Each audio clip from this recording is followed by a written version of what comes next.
Oke, bismillahirrahmanirrahim. Assalamualaikum warahmatullahi wabarakatuh. Perkenalkan, saya Batara Gumilang, berasal dari Fakultas Filsafat Angkatan 2023. Nah, kali ini saya akan menjelaskan tentang epistemologi yang bercorak Islam. Nah, seperti yang kita ketahui bersama bahwasanya setiap manusia diciptakan dengan sumber pengetahuan, okay?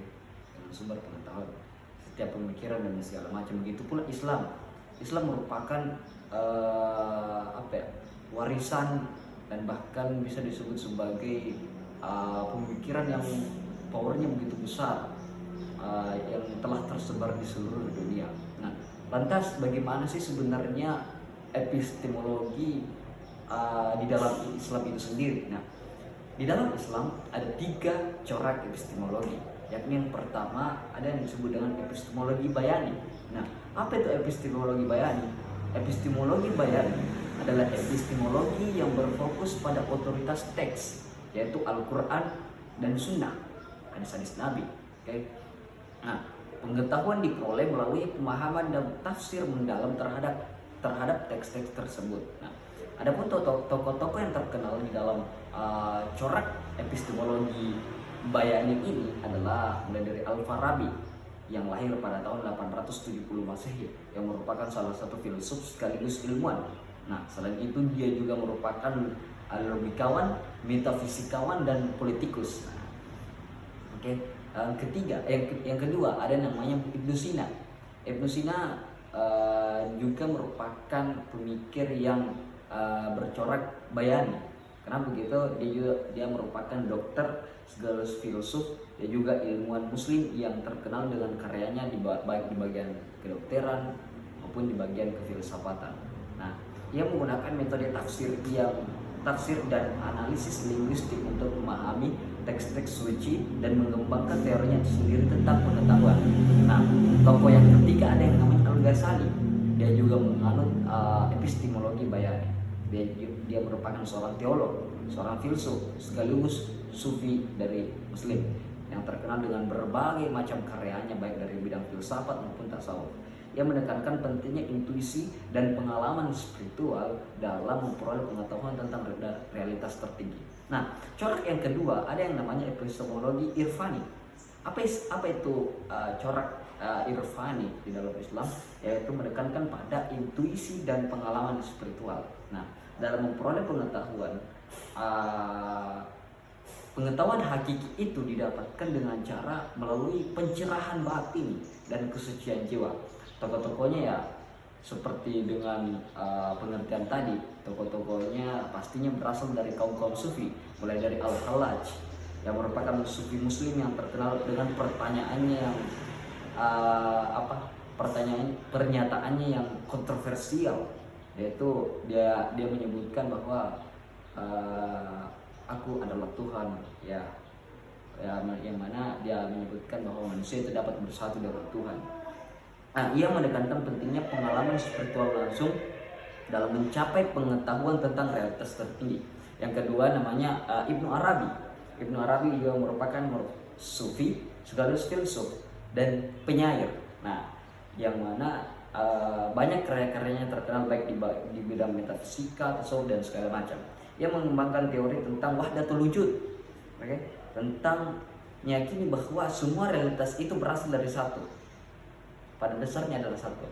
Nah, ya wahdatul wujud. Nah, yang ketiga ada namanya Rumi, Jalaluddin Rumi. Ya, ini pastinya tidak asing lagi di telinga kita, banyak karya-karya yang mulai dari filosofi dan segala macam. Nah, corak yang ketiga yakni epistemologi burhani. Apa itu epistemologi yang di dalam Islam? Apa itu burhani di dalam Islam? Yaitu menekankan pada akal dan penalaran logis. Nah, pengetahuan diperoleh melalui proses pemikiran rasional dan ilmiah. Nah, melalui pengertian ini, tokoh-tokohnya pastinya mulai dari berbagai macam ilmuwan lah. Nah, ada Al-Kindi yang merupakan salah seorang filsuf, ilmuwan sekaligus matematikawan. Dia banyak menulis tentang logika, filsafat, alam, musik dan segala macam. Ia menggunakan metode ilmiah dan eksperimen untuk membangun argumen yang rasional tentang realitas. Yang kedua ada yang namanya Ar-Razi. Ar-Razi merupakan seorang dokter, filsuf, dan ilmuwan muslim yang juga sangat terkenal dengan karya-karyanya, yang menggunakan penalaran deduktif untuk membangun argumen yang logis dan koheren tentang berbagai topik. Ada juga namanya Ibn Rushd yang merupakan salah seorang dokter juga. Dia juga merupakan ahli hukum dan segala macam. Ia dikenal sebagai komentator terkemuka atas berbagai macam karyanya Aristoteles dan pembela rasionalisme di dalam Islam. Nah, itulah tadi corak-corak di dalam epistemologi. Nah, pertanyaan selanjutnya adalah dari corak-corak ini adakah aliran-aliran yang terbentuk? Nah, pastinya ada. Ada berbagai macam aliran yang terbentuk dari ketiga corak yang dimunculkan oleh Islam. Yang pertama ada yang namanya aliran Mu'tazilah, yang mana aliran Mu'tazilah ini sangat menekankan pada penggunaan akal dan rasionalitas untuk memahami agama. Nah, dia dan Mu'tazilah ini juga percaya kepada manusia itu memiliki kehendak bebas, fatalisme, dan dia juga menolak antropomorfisme, yaitu penggambaran Allah Subhanahu wa taala dengan sifat-sifat Tuhan.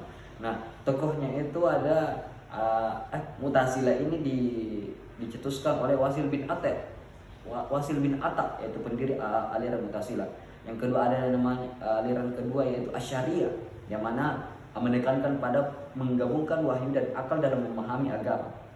Nah, ia percaya bahwa manusia memiliki kehendak bebas, namun kehendak ini tak dapat dipaksakan.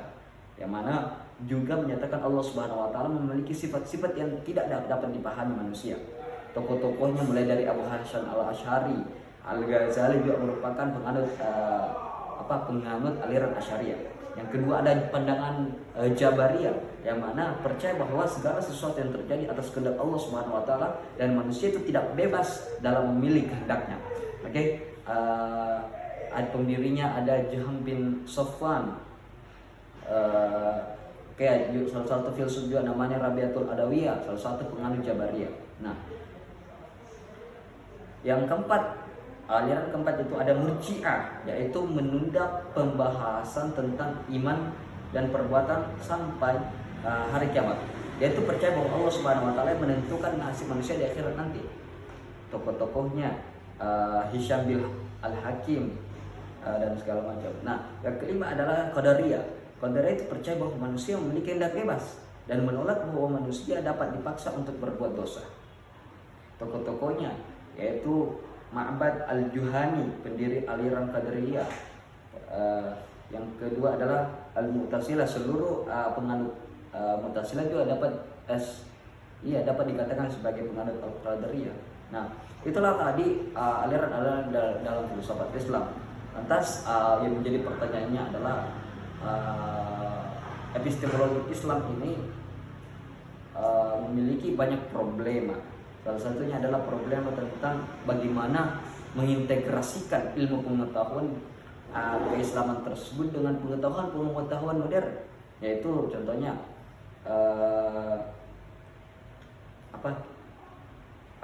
tantangan ini muncul karena epistemologi Islam secara tradisional berfokus pada teks-teks suci dan tradisi-tradisi intelektual Islam, sedangkan ilmu pengetahuan modern membutuhkan dan didasarkan pada metode ilmiah dan empirisme, yaitu menekankan keseimbangan antara dua pendekatan ini sangatlah penting untuk memastikan bahwa epistemologi Islam tetap relevan dan mampu berkontribusi dalam peradaban dunia. Mungkin itu saja salah satu problema yang paling penting di dalam epistemologi Islam. Mungkin itu saja dari saya. Saya Batara, terima kasih. Salam.